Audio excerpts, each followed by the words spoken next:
Voilà, on a vu un petit extrait des principales déclarations de ce week-end. Alexis Corbière, merci d'être sur ce plateau. Merci vous avez coécrit Vote FN. Pourquoi donc vous connaissez bien le Front National. Je le connais bien. Vous connaissez bien la rhétorique du Front National. Vous connaissez bien le discours, les références historiques. Alors quand vous entendez, si vous aviez entendu salopard, voilà le nom et l'adresse, il ne parle pas en français, mais dans la langue de la finance internationale, vous auriez entendu ça de la part d'une personnalité du Front National. Vous seriez insurgé, vous, le défenseur, justement, devenant de la gauche, hostile à ses valeurs. Vous auriez dit, c'est dégueulasse, alors, non? Hôtel Kriev, c'est bien que vous posiez le débat comme ça, parce qu'il y a beaucoup de... que les choses soient claires. Premièrement, la critique du capitalisme, elle est portée par nous, par la gauche. Aujourd'hui, on a une entourloupe qui est faite par le Front National, qui reprend une thématique et des thèmes qui peuvent apparaître comme sociaux et ceux de la gauche. Ça ne doit pas amener pour autant, parce que le Front National, lui, reprend, comme ont toujours fait les mouvements fascistes, une rhétorique un peu de gauche, que la gauche doit arrêter de parler d'abord son langage. Donc vous reconnaissez qu'il y a similitude, en tout cas aujourd'hui. Non, je dis attention. Ensuite, soyez précis, nous n'avons pas dit voilà le nom et l'adresse. Si, non, je vais vous expliquer ce qui a été dit clairement. C'est que nous disions, en reprenant les mots de François Hollande, qui disait dans son discours du Bourget qu'il a un ennemi, la finance, qui n'a pas de nom, pas d'adresse, pas de visage. Nous disons si elle a des noms et des adresses. Et précisément là où, je vais peut-être vous choquer, nous sommes aujourd'hui, pour qu'on arrête en quelque sorte d'expliquer la situation de crise dans laquelle nous sommes, il n'y a aucun responsable, tout ça tomberait du ciel. Nous vous disons donc, clairement... le responsable, c'est Pierre Moscovici, en l'occurrence, voilà, on va parler un salopard qui a un nom et une adresse. C'est ça que vous dites. Et donc ça veut dire quoi? Ça veut dire allez-y, allez le chercher, tapez-le? Non, ça veut dire qu'il est responsable, lui, comme le membre de ce gouvernement, notamment de la situation à Chypre. Beaucoup de gens ont vu ce qui se passait à Chypre, ont été indignés en France. Encore tout à l'heure, vous montriez un sujet sur Chypre. Il y avait la photo de Pierre Moscovici sur le journal chypriote. Je regardais ça. Incroyable la puissance des Français, finalement. Non, mais pour montrer qu'aujourd'hui, ce qui indigne beaucoup de Français de ce qui se passe à Chypre, la France porte une part de responsabilité. On va en parler dans un instant. Important. Oui, mais je suis d'accord, c'est très important. Que les choses soient claires. À Pierre Moscovici, moi, je n'ai rien contre lui à titre personnel sur sa personne. Mais sur sa politique... il y a une heure, à votre place, il a dit « Oui, je le répète, c'est un salopard ». Parce que ce qu'il fait est indigne, indiscutablement. Donc vous répétez, c'est un salopard. Il y a une colère. Écoutez, c'est un mot qui volontairement voulait un peu taper fort sur le tambour pour qu'on entende qu'il y a une colère et que nous la portons.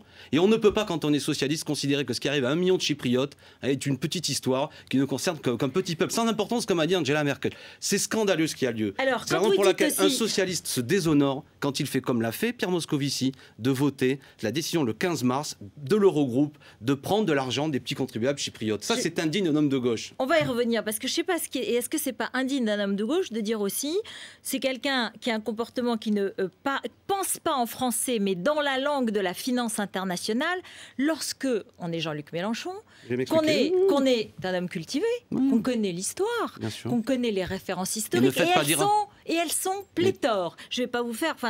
beaucoup, vous en avez lu, de toutes parts. Mais nous disons en même temps qu'aujourd'hui, la révolution citoyenne parle la langue de l'espagnol. Jean-Luc Mélenchon l'a régulièrement dit. Qu'est-ce que nous voulons dire par là? Quand nous parlons de parler en français, écoutez ce qu'on dit, c'est la belle langue universelle. Non, ça veut dire que la finance internationale... Ne faites pas dire, justement... je pense que vous donnez un bien mauvais service, si je puis dire, dans la lutte contre l'extrême droite. Attention, quand nous disons c'est quoi le français pour nous qui sommes des universalistes, et nous pensons que le français c'est cette langue qui parle au peuple, vous savez que nous sommes attachés à la Révolution française, et nous pensons on n'est pas entre guillemets un républicain digne de ce peuple a porté, nous qui avons eu un message universaliste quand on vote cette décision de l'Eurogroupe, de la décision qui a été prise contre le peuple chypriote. C'est ça que nous voulons dire, et à ce moment-là nous disons qu'on utilise...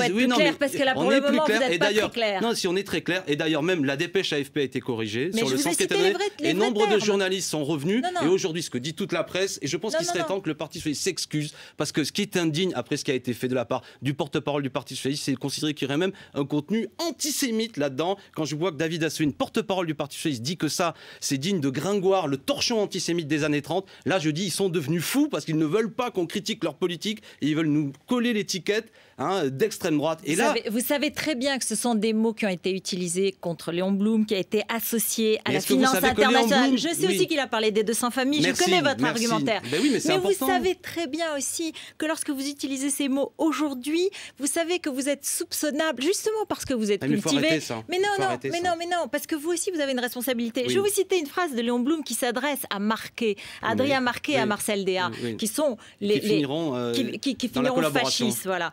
Il dit gardez-vous du danger.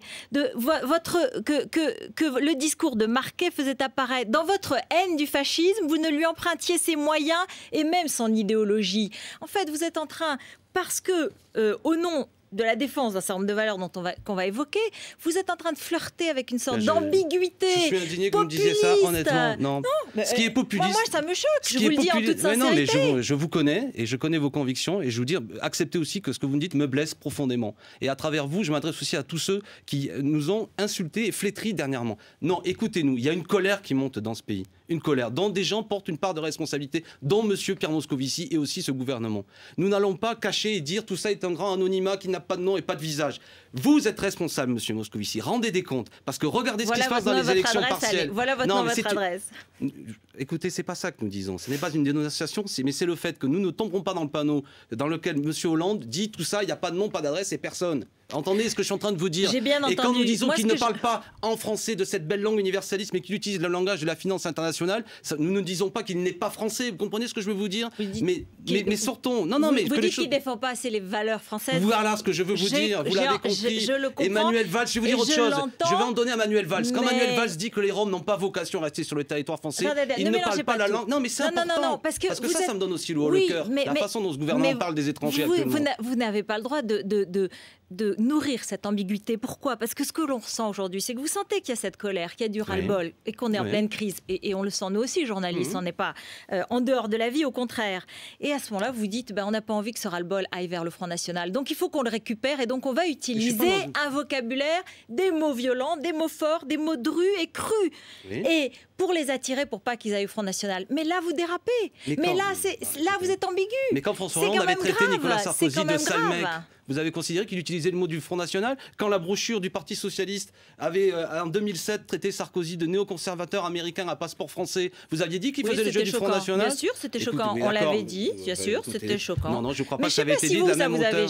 Ça vous avait choqué, vous? Je trouvais que c'était une formule. Écoutez, revenons à l'essentiel. Ce que je veux vous dire, c'est que tout ça, c'est des formules pour exprimer une chose. C'est qu'à l'heure actuelle, beaucoup de gens s'abstiennent, n'y comprennent plus rien. Il y a un dégoût de la politique. Et moi, je considère, pour ce qui est du front de gauche, c'est ce qui nous met, revenons à l'essentiel, à la confrontation avec le Parti Socialiste. Justement. Je suis un adversaire de la droite et de l'extrême droite, mais je veux que les choses soient claires. Nos concitoyens trancheront. Peut-être qu'ils ne jugeront pas utile de voter pour nous, mais qu'ils sachent au moins que dans les rendez-vous électoraux démocratiques qui sont devant nous, il y a une force de gauche qui est présente. Et je ne veux pas que le débat soit vous êtes d'accord avec la politique actuellement menée par François Hollande, soit c'est le retour de la droite et l'extrême droite. Nous sommes là pour prendre le pouvoir et notamment... donc, dans le fond, vous dites, notre adversaire principal, c'est le gouvernement socialiste. Et notre adversaire principal... C'est lui qui aujourd'hui dirige ce pays. Pardonnez-moi, ça va être encore une référence aux années 30. Oui. Et c'est Cécile Duflot qui rappelle que la guerre des gauches, ça s'est jamais bien terminé.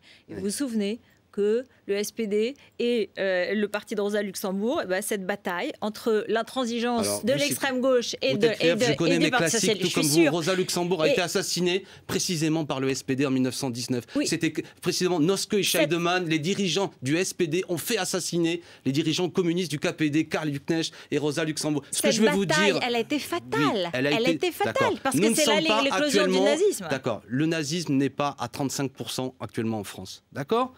Que les choses soient claires. Le Front National bénéficie beaucoup d'une abstention extrêmement forte. Dans l'Oise, ce résultat qui nous fait mal au cœur, j'imagine vous comme moi, en vérité, c'est 35% des gens qui sont allés voter. Monsieur Moncel, élu, il va représenter à peine 15% des voix. Qu'est-ce qui fait la force du Front National? C'est l'abstention, c'est la démobilisation, et notamment du peuple de gauche. C'est pour ça que nous, on peut trouver notre style rustique, mais nous disons haut et fort ce que nous pensons pour que les plus éloignés du débat politique nous entendent notre parole et ne l'assimilent pas à la politique actuelle du gouvernement. Pourquoi nous choisissons des mots... Vous voulez faire du BP Grillo? Vous voulez être du BP Grillo? Écoutez, pardon, Caron Harlem Désir, je vais revenir à lui pour que vous compreniez. Ce matin, il a menti face à Jean-Jacques Bourdin sur RMC. Ce que je veux vous dire, lui, ce qu'il fait est beaucoup plus grave que ce que nous faisons, si je puis me permettre. Et là, vous ne l'interpellez pas de la même façon. Quand il veut faire croire que Pierre Moscovici se serait opposé au règlement de l'Eurogroupe qui frappe le peuple chypriote, il ment. Il n'y a qu'à lire un tweet de Pierre Moscovici qui s'était félicité le 15 mars de son accord, du plan qui avait été donné. Je dis là que la parole politique est décrédibilisée par Harlem Désir. Je lui dis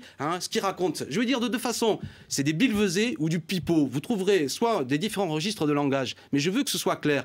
Il ment et il décrédibilise la parole politique. Et ça fait mal. Et ça amène à ce qu'y compris, je crois, des gens qui ont pu voter Parti Socialiste vont aller vers le Front National s'ils continuent leur sottise. C'est pour ça que je suis en colère. Je veux dire, l'heure est grave dans ce pays. Ce qui est en train de se passer, quand même, il faut regarder la situation. On a chassé Sarkozy, donc s'il vous plaît, et je m'adresse à travers vous, là, aux petits marquis solfériniens qui nous ont attaqués, le beau combat contre l'antisémitisme, ne l'instrumentalisez pas pour nous taper dessus. Ok, discutons sur le fond politique. Mais moi, je n'accepte pas que toute une série de gens que je n'ai jamais vus dans le combat contre le Front National, parce que le Parti socialiste qui roule des mécaniques aujourd'hui face à nous n'a pas édité un tract. Non, je vais vous le dire. J'ai connu le PS à une époque, édité du matériel contre le FN. Les indignations de Harlem Désir contre le Front National, elles ont toujours existé. Non, mais il n'y a pas un tract, pas une affiche, pas un matériel. Bon. Vous évoquez le livre que je viens de sortir, le Front Gauche, en année. Alexis Corbière, ça vous a pas frappé le silence du Parti communiste depuis hier?